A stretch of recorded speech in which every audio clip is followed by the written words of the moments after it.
Welcome, welcome, welcome. Good morning, good afternoon, good evening, wherever you are when you are watching this. My name is Sherisse Alexander, your host of Your Collective. On today's episode, I'll be joined by Neetu Ramawad. Neetu is a registered dietitian. I wanted to say all things female, but really what she works within is as and how we as women can utilize food to really support not only our menstrual cycle, but our hormones, any real change in life that you're going through as a female. I'm super passionate, as many of you know, about how we can really connect mind, body, spiritual health. And of course, we got to live in this body during this journey. So feeling good is a critical part of that journey. So without further delay, I will turn it over to Neetu to tell us a little bit more about herself, her journey, what she does, and how she can help you find comfort and ease in your own body. So welcome, Neetu. Thank you for Thank joining today. you.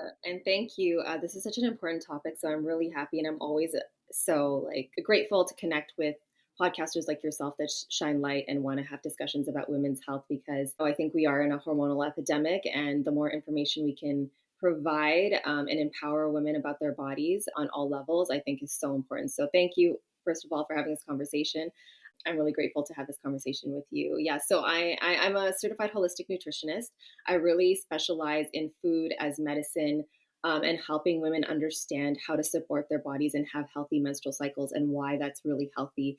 I also specialize in preconception care naturally, how to prepare the body a few months before you're trying to get pregnant and how we can course correct some of the challenges before going through IVF, while during IVF, egg freezing, egg retrievals, IUIs, and help women support through that. So I started this journey. I always had an interest in food as medicine. And as I was going through my schooling, I was just seeing, how this was relevant to like family members that had some chronic issues going on and what they could do to eat. And in the meantime, I was really healing my own menstrual cycle. I always suffered from severely painful cycles where I'd be really reliant on medication for like a day or two to deal with my cramps. And then I had a wake up call when I had a ruptured ovarian cyst. I didn't know what was happening.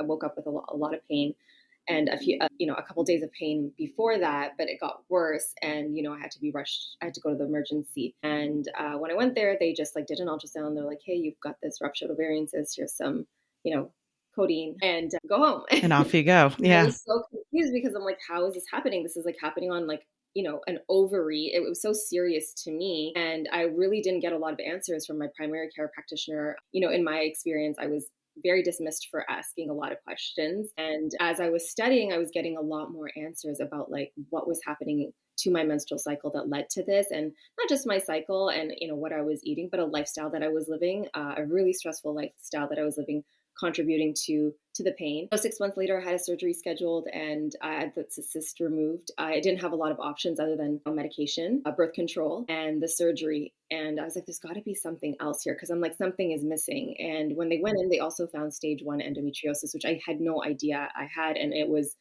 contributing to my painful period. So that's when I was like, okay, if this happens again, I'm going to be told that I need to be on birth control permanently or like have a hysterectomy. And those were not options for me. And that's sort of where I really took a lot of control in terms of changing my diet, my lifestyle, my products. And it led to deeper healing on an emotional level as I continued that journey, because as a holistic being, it's never just one thing. I'm curious, if you don't mind me asking, you look really young. So I'm curious, when this experience happened, how old were you? I think I was around 28. Okay. Yeah, 28, 29. Yeah. And in your experience, like to me, having a ruptured ovarian cyst, and I've never had the experience, so I don't really know anything about it. Is that normal for that age? Like, is that are you in your experience seeing, these things happening to women at younger and younger ages? I think is really the question that I'm asking. Yeah, it's hard to say. It's so individual, right? Like Hmm. cysts are normal. They don't always get to the size where they rupture.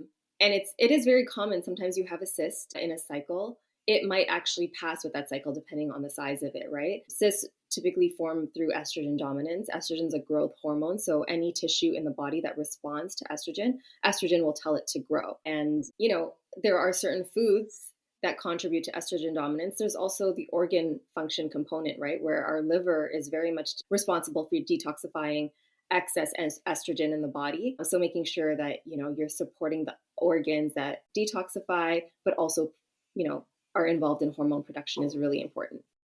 Yeah. You said something really important that the last few guests have really emphasized as well, which is, and of course, this podcast, we talk about mind, body, spiritual health. Yeah. And, or whatever word resonates with you for that spirit piece. But you said that on your journey, it took you down a road of like, okay, so there's this physical manifestation in my body of dis-ease. And of course, it opens up, okay, well, there's other things here as well. And so when you're working with your clients, are they coming to you from a space of similar to your own, where it's like, okay, I'm struggling with this thing physically. And then we go down this road of looking at the other areas as well. And how open, I mean, I imagine you do, but how open are they generally speaking to understanding that there's something deeper here at play that's now physically manifesting in your body? Yeah, it's also a process of meeting somebody where they're at and having that awareness. Like healing is such a journey, and a lot of the times women are coming to me because they're just dissatisfied or they've run out of options that haven't worked in the past, and now they're like ready to take the reins and make changes. So someone's point of awareness of their own inner emotional landscape is so important.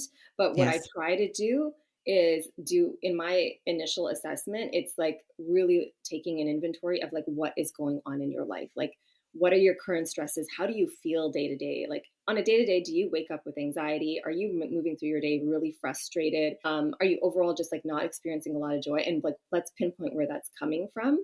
And what Yeah. we then try to do is like, okay, well, how can we do this differently? Because, you know, the end goal is to feel better. Sure, we want to lose the weight, like, you know, have clear skin, make sure our hair, skin, nails, the glow up is happening.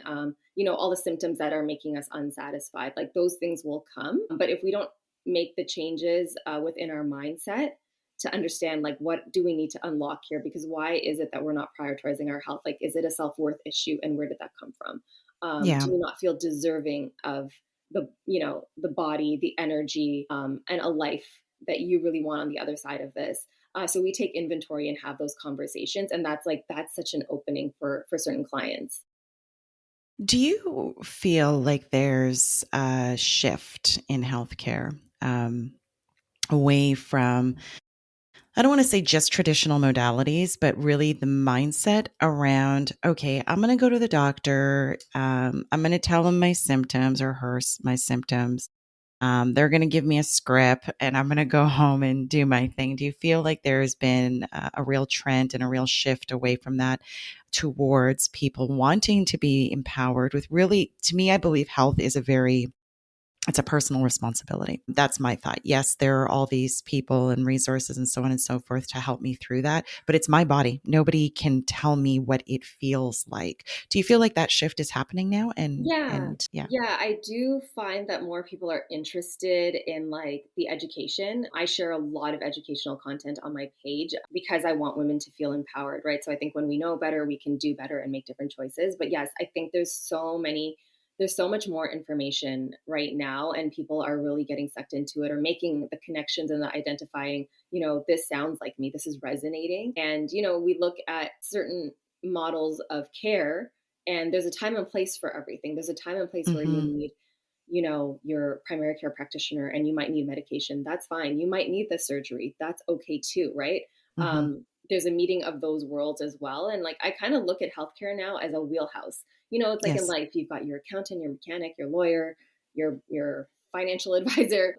Healthcare is very much similar. And I think we're moving in that way where it's like, okay, I need my primary care practitioner, I need my nutritionist, maybe a naturopath, my osteopath, an acupuncturist, right? Like, because there's all these different aspects and modalities that now serve a different part of what I'm trying to heal holistically.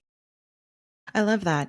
And do you think so? That's on the patient side of things or client side of things. Now, on the healthcare side of things, Mm. do you think that that transition is also occurring where, traditional medicine is a lot more, the perspective has shifted to understanding that there's all these modalities and exactly what you said, that it's a wheelhouse. Do you think that perspective is shifting as well?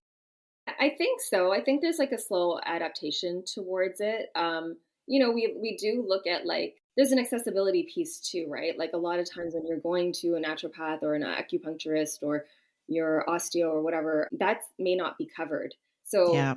You know what I mean? I think affordable access is really important. That's why I think like all the practitioners that are sharing a lot of information where you have access online is really important because, Hmm. we can be empowered through that. Whereas again, I don't know that I'm seeing that shift in like traditional Western medicine healthcare. Like, I do think it's a very prescribed model, and that's what it's for. I can't remember the last time I went to my primary care practitioner and had a conversation about my emotions and my mental health and like my diet. So those conversations are not happening there, and they're usually very short, right? You usually wait a Yes, long that's time true. to see Yep. somebody for 5 minutes Yep. Yep. versus when you go into your naturopath or a nutritionist, there's a huge intake form prior to, and you're in that consultation for 60 minutes. So the care is very different. So I think both models just provide different things, but I do think there's a growing interest in like exploring these different modalities and like, you know, testing, and a shift in like, the value and maybe resourcing yourself to bring that into your life, right? If you're interested in going down that path. And eh, that's kind of, I guess, one of the other questions that I have is like, okay, so you and I are saying, okay, so yes, on the patient care or client care side of things, yes, there's more interest, more desire to be more empowered with more information. However, we have a healthcare system that doesn't necessarily support that growing shift. So, how do patients, so for example, where there's value in traditional healthcare is like, okay, I need to know what the chemicals and the biology is going on within my body, right? Whatever the various levels are. How do I go to the doctor and say, like, of course you do a yearly physical or whatever, but let's say this is outside of that. How do I go to the doctor and say, okay, I just want to order a whole bunch of tests to just see what's going on? Like, how do we merge those two things? And then I, have my test results now, and now I can come to you. Is that actually how it works? That you send the clients off to the primary practitioner, they order all the tests, and then they come back to you? Like, or are you able to actually help and facilitate with that? Yeah, I have helped facilitated conversations. Okay. And I remember working with a client who was kind of nervous about, some testing and the way she wanted to go and like moving off medication and like having that Hmm. conversation with her doctor. Because now, we're course correcting things and things are changing. And this is where I think it's great that you can monitor, right? Because, blood work is a snapshot in time. So, and that's why sometimes you take it with a grain of salt because, hey, let's say the day before you ate something highly inflammatory, it's going to show up on your blood work the next day versus like you were eating clean for a week. That's also going to look really different. But I think it's like empowering yourself and advocating. I think advocation is really important. I mean, it is your right and your body. So being armed with different ways that you want to like direct the conversation with your primary practitioner and how you want to be supported is really important, right? So letting them know like, I don't actually want to be on this dosage, or I don't want to be on this medication long term, birth control for example, to manage my hormones. So like, this is what I'm doing. I've been making all these changes. Like, how do we get there? And these are the tests or the ultrasounds that I need to get tested, on a quarterly basis, for example. And these are my goals, for example, and if you're not getting that support with a primary care practitioner that's not necessarily interested in going that route, I would highly suggest trying to find a practitioner that will support you in that way.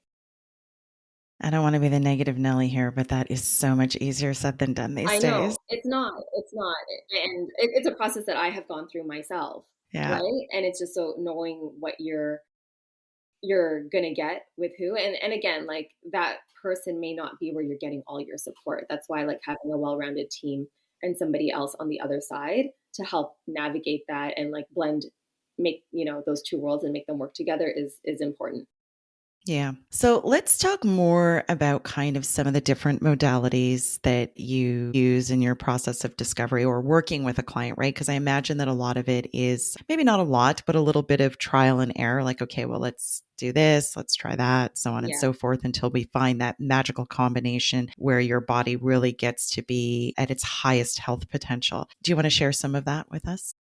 Yeah, so when I'm working with a client, again, like we go through an overall assessment, I get an idea of, their emotional landscape, what's going on in their lives. I usually have them like write a food diary for me. I can see clearly like, what they're eating, what they're consuming, where the gaps are, where there might be nutrient gaps, and then how that's correlating to their symptoms and like, organ function. We work through it that way. And alongside myself, sometimes I'll have them work with a naturopath, where my limitations is I can recommend a lot of supplements, but in terms of something that's prescribed, maybe you might need a naturopathic doctor. I love herbalists. I think there's a lot of value in herbal medicine, a lot of power in plant medicine. It's really nutrient dense, and they support organs specifically, right? A lot of herbs work on specific organs, and we get that. And herbs for women's health and hormonal health, and uterine health. I think that's great. I love working with acupuncturists. I think acupuncture is so important. And I found actually a lot of answers through traditional Chinese medicine and Ayurveda Mm-hmm. for specifically women's health. Like, I have never found another modality of medicine or that's been lacking in Western medicine that actually talks about the uterus and care that the uterus actually needs. So in acupuncture, and somebody that is having painful periods or is trying to conceive, having healthy blood flow, like blood is a transporter of nutrients that we need to get to other places. So if there's stagnation in the body, if we're not getting blood flow to the ovaries, we're not getting nutrients delivered to the ovaries, right? They also believe in like heat. The uterus likes to be warm. It works that way, right? Because blood flows when there's heat. Cold constricts. So there's a lot of different theories and answers, I think, for women's health and uterine care within traditional Chinese medicine. And then Ayurvedic has specific practical modalities that you can like do at home Yeah. for the uterus, right? Like if you're trying to conceive, this is really great, or have a less painful period. So much more that you have access to and can do for yourself. And those things combined with what I suggest in a protocol work really well, and people can feel changes in a couple, hopefully by their next cycle. So then, and that, I guess you answered my next question, which was, well, that was my question. So for you, then, the majority of the type of care, I guess is the word that I'm going to use, is rooted in Chinese medicine and Ayurveda, correct? Yeah, and then also the Okay. practical parts of Western medicine with like Okay. therapeutic supplementation, and then and food and diet. Okay. So let's talk a little bit about food. Now, I know everybody's different and I understand that everybody's different, but are there some real foods that really set off serious inflammation in the female body that are maybe the root cause of most people that you come into contact with? Or is it not that simple and straightforward? And it's because it's so individual and unique, it's kind of all over the place. No, I think that there's a conventional diet that most people in the Western world will have because it's convenient, or we're living a really fast paced life, and it's just convenient to maybe, eat out more often, order food. Maybe it's fast food, a lot of processed foods, for example, packaged foods, things in boxes, things wrapped in plastic. Mm-hmm. It's easy, right? Like you can find something frozen and throw it in the oven or whatever. We don't know how it's made. Food quality is, another thing that's important, right? And, I think there's a lifestyle piece that drives that, right? So somebody that's waking up in a rush in the morning, a lot of anxiety, coffee on an empty stomach, grabbing like, I don't know, a Kellogg's bar, a breakfast bar or something, right there, we're just like spiking our blood sugar. Blood Yeah. sugar plays a big role in hormonal balance, insulin and ovarian function and ovulation. So we've got like, some top tier hormones like cortisol and insulin, and they're directly responsible then for the production of estrogen and progesterone.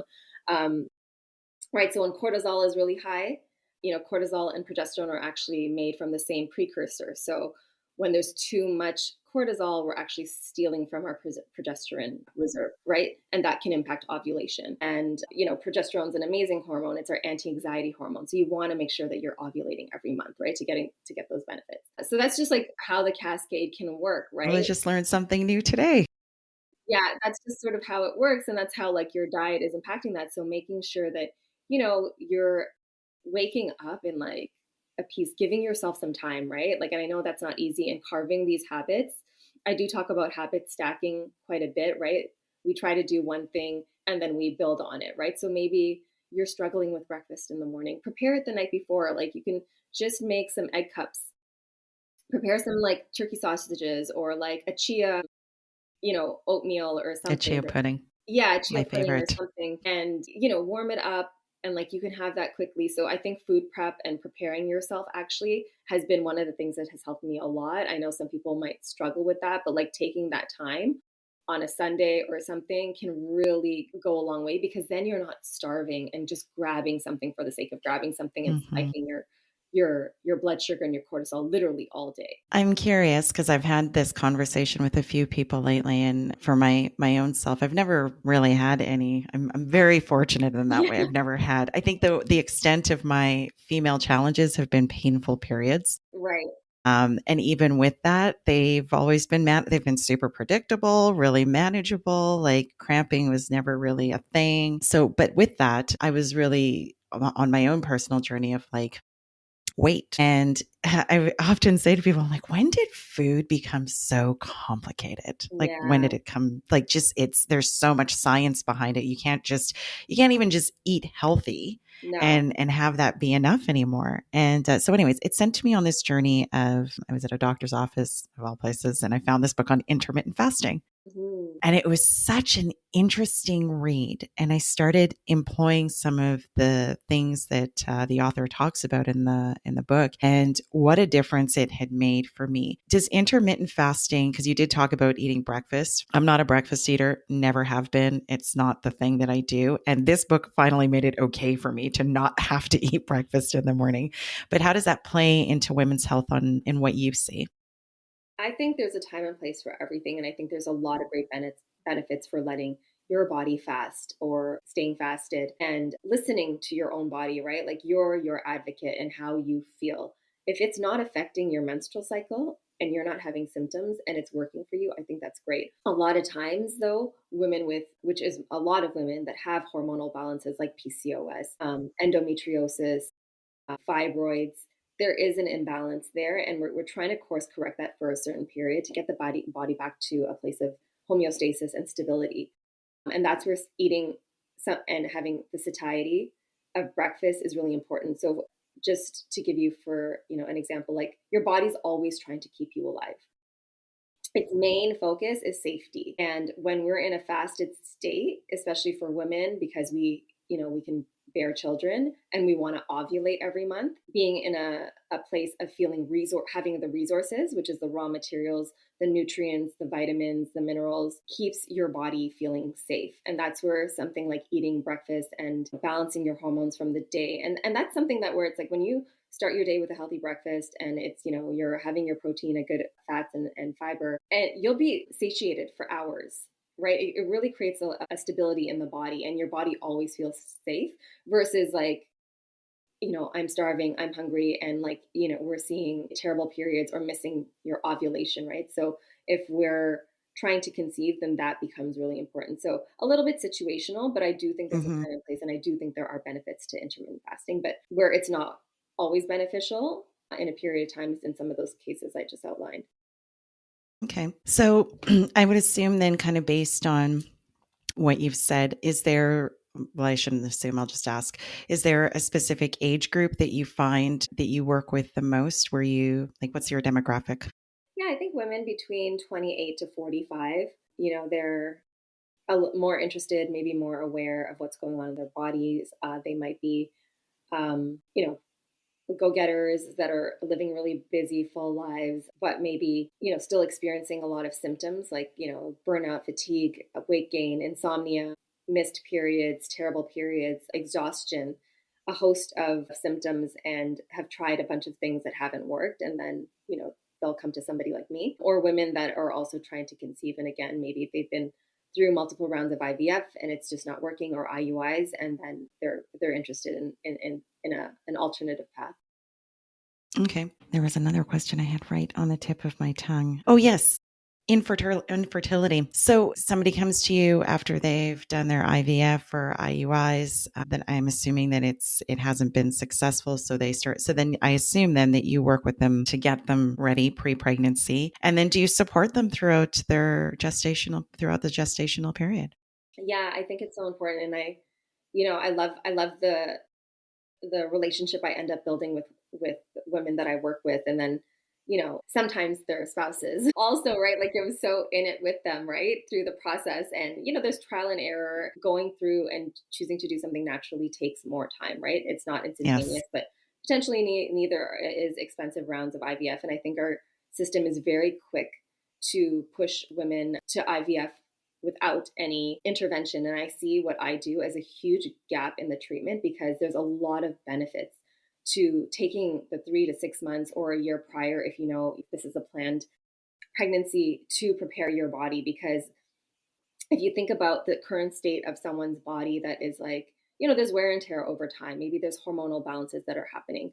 There are stressors. Getting pregnant itself is not even, potentially, depending on how long they're trying, there's a lot of joy sucked out of the process, right? It could be actually really, really Mm-hmm. emotionally draining, very stressful. There's a lot of pressure there. So having that emotional support system is really important.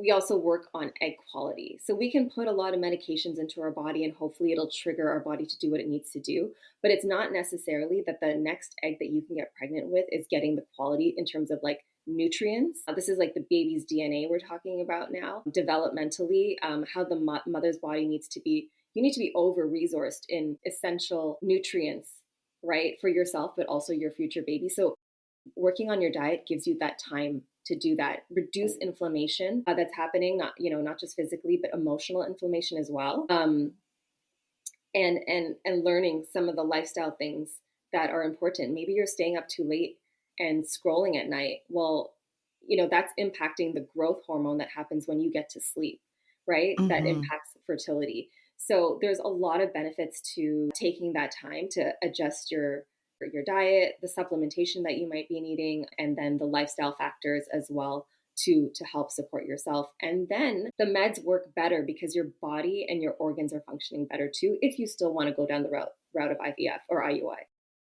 What a great transition, though, and what a great way to, give some perspective there. You're right. IVF is likely, from the stories I've heard, can be really stressful, right? Because it's like, it's expensive. Yeah.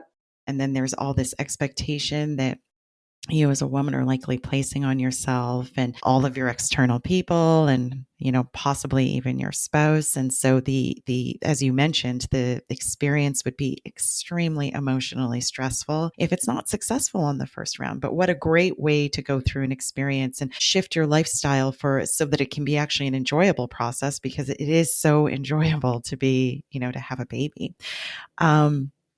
I'm curious because you talked about, the relationship that you also tend to create with the spouse as well. Do you work with men?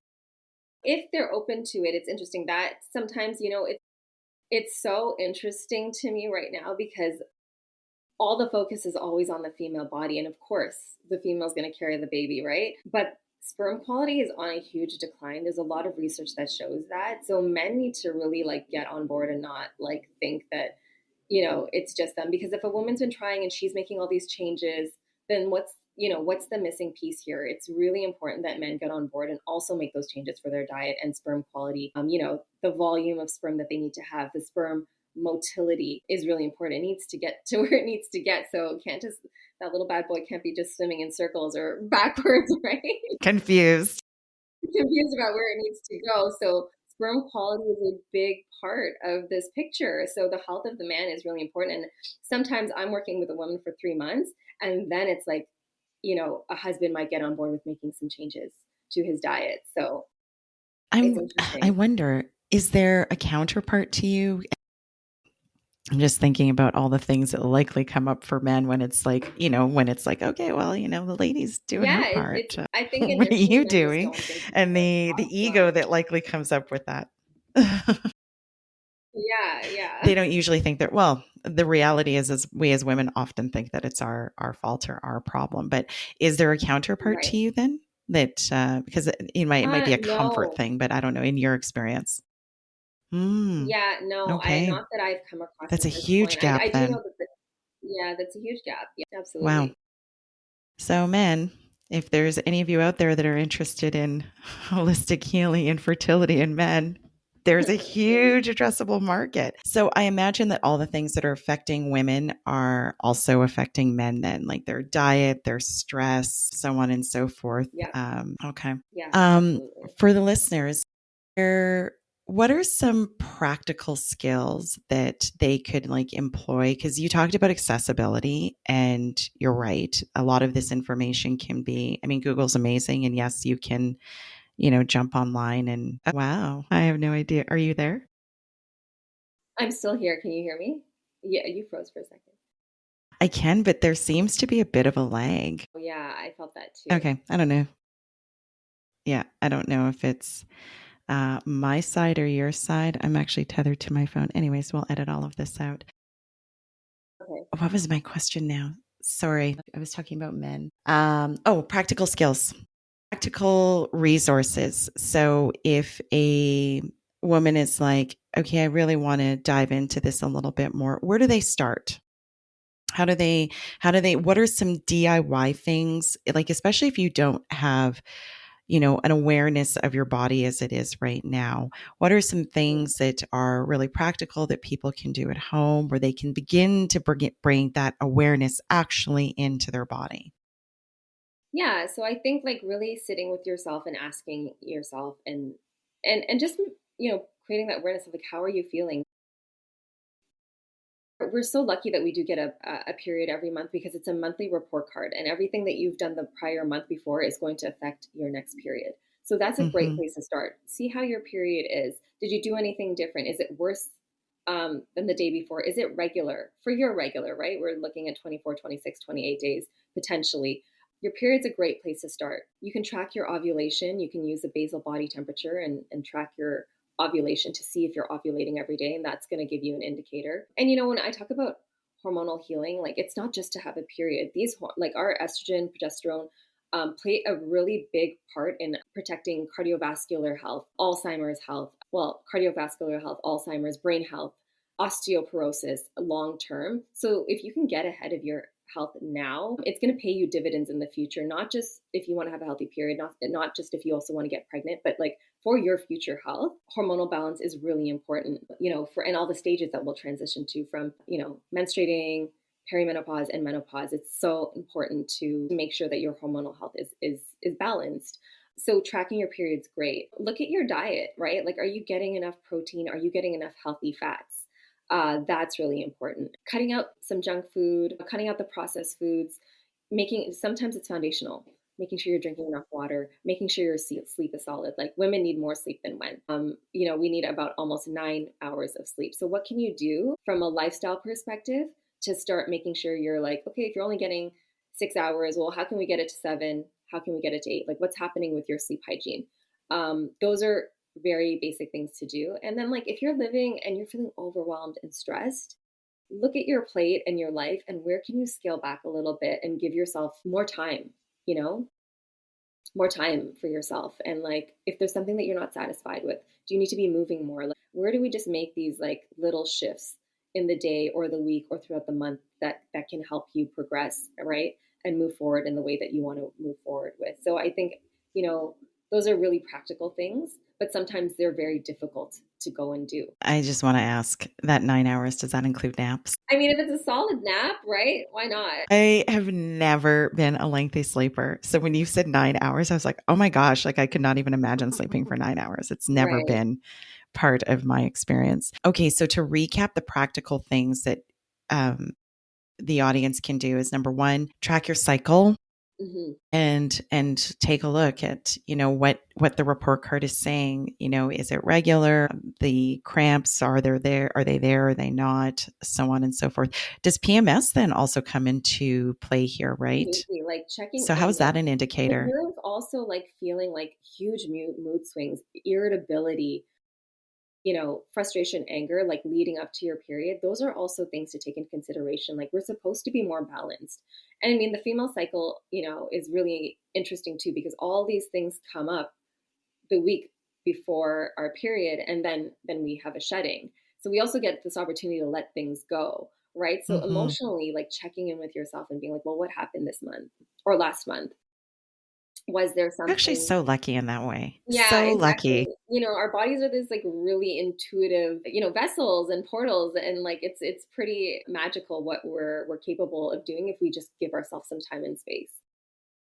Okay. So PMS is also one of the, so I guess then before the cycle, we would start with being aware of Yeah, like, how am I feeling? And then I guess the other physical symptoms that come into play, backache, bloating, cramping, so on and so forth, breakouts, skin, depressed all that other mood. kind of stuff. And then when the cycle actually happens or the menstruation actually happens, then actually evaluating the quality of that and tracking it for like how long? How long do you need like practical data before we can say, okay, there's some adjustments that I need to be make here, or everything's great and I can continue on?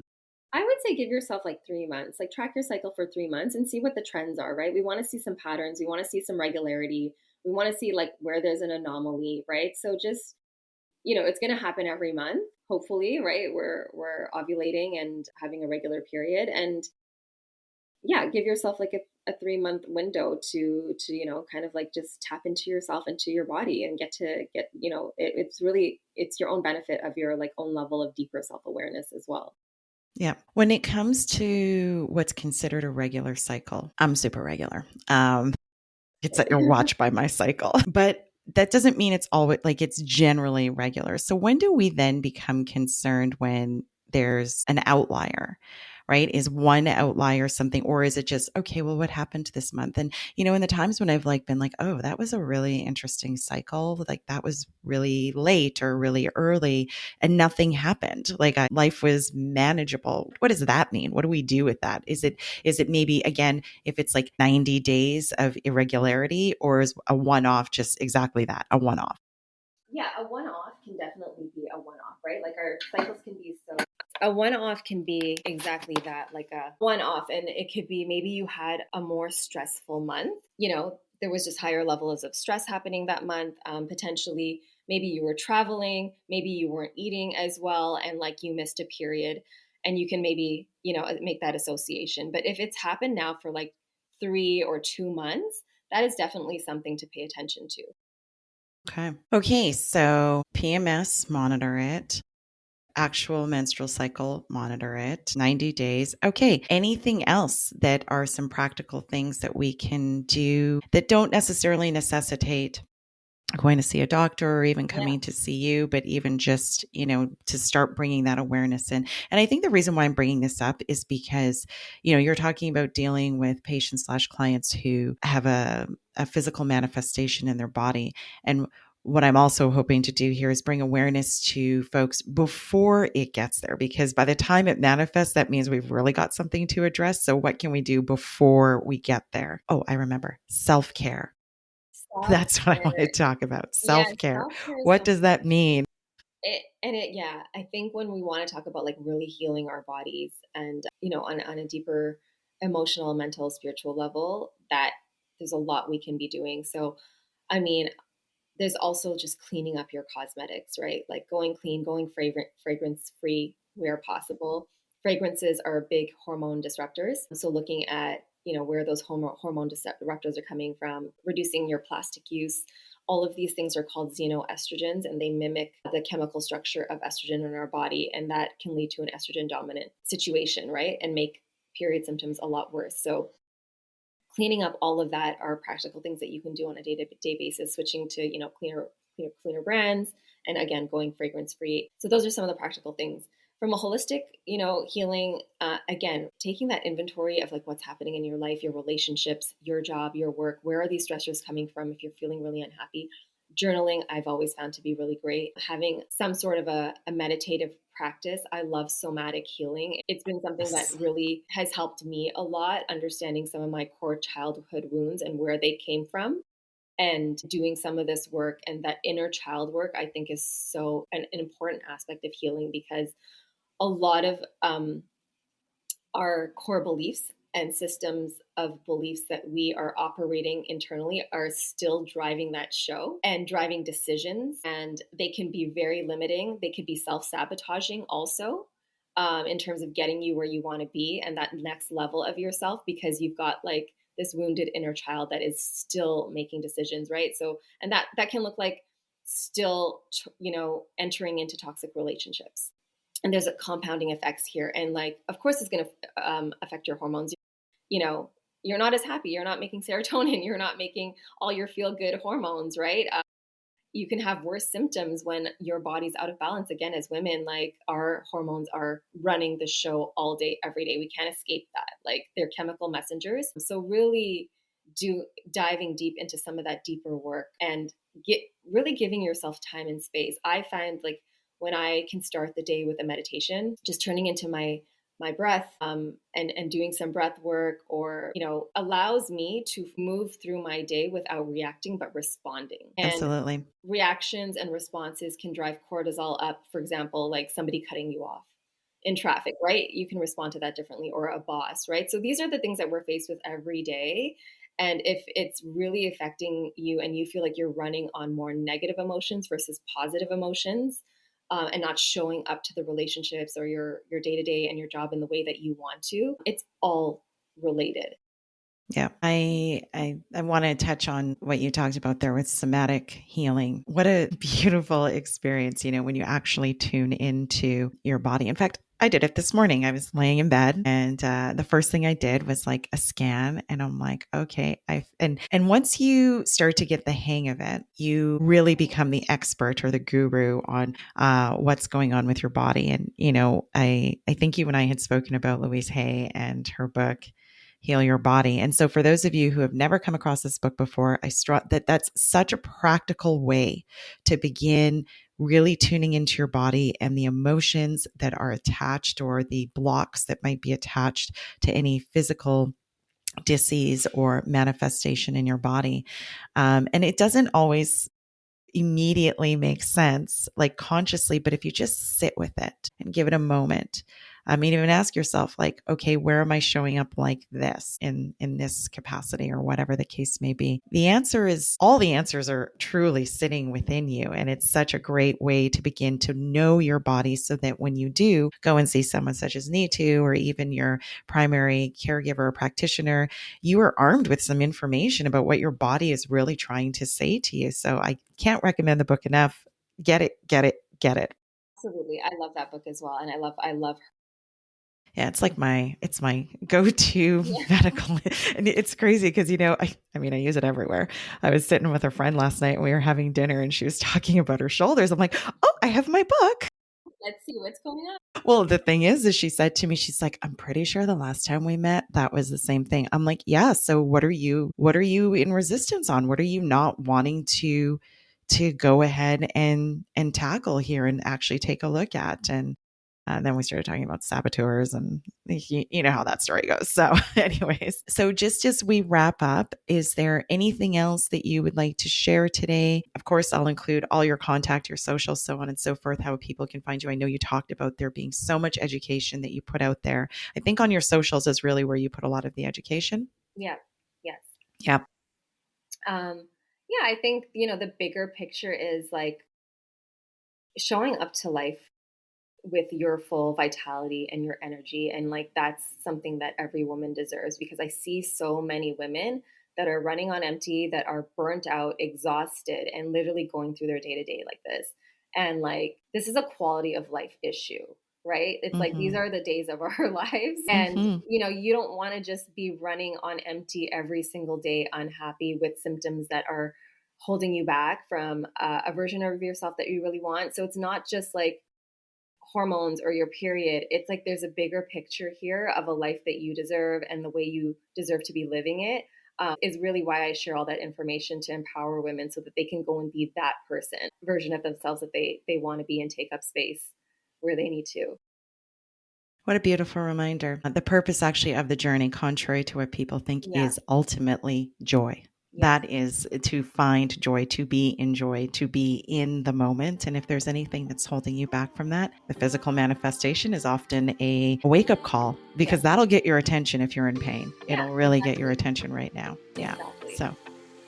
Well, thank you, thank you, thank you so much again for joining me today and sharing your experience and your knowledge and your expertise on all things women's health related. I would love to have you back again. And for listeners or viewers, thank you as always for joining myself and Neetu today. As always, if you have any questions, you can send me a message and I will get back to you. So without anything else, thank you so much and take care. Thank you.